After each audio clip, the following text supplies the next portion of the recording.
ဒီခုစာလာထိုးထားတဲ့ Mastering VST plugin လေး install လုပ်ပြီးပြပြမှာဖြစ်ပါတယ်ပထမအဆုံး zip ဖြည့်လိုက်တယ်ဟုတ်ပြီဝင်လိုက်တယ်ပြီးရင်ဒီကောင်လေးကိုပဲထပ်ပြီးတော့ right click နှိပ်ပြီးတော့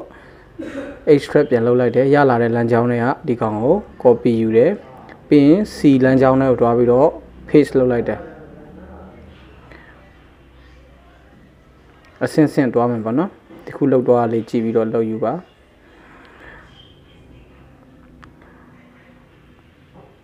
ဟုတ်ပြီပြီးတော့ဆိုရင်ဒီ R2 R5 နဲ့ဒီကောင်တွေကိုကျွန်တော်တို့ right click နှိပ်ပြီး mark ဆိုတာနှိပ်ပေးရမှာဖြစ်ပါတယ် yes ပြန်ကျွေးရမယ် okay ပြန်ကျွေးရမယ်အောက်ကကောင်လည်းအဲ့တိုင်းပါပဲမှန်လုပ်ပေးမယ်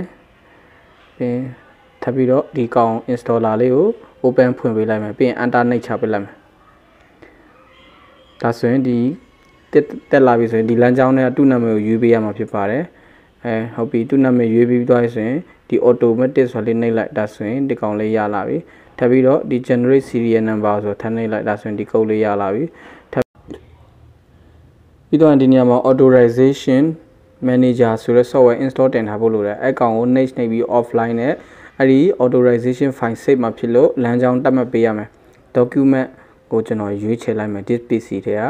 document okay ပေးလိုက်ပြီး mini နဲ့တက်လာမှာဖြစ်ပါတယ်ဒါဆိုရင် file save ပြီးတော့ဖြစ်တော့ဒီနေရာနှိပ်လိုက်တယ်နှိပ်ပြီးတော့ဆော့ဆော့ save ထားတဲ့ document တွေကဒီ authorization file လေးဖွင့်လိုက်တဲ့ဒီမှာဒီ code လေးရလာပြီ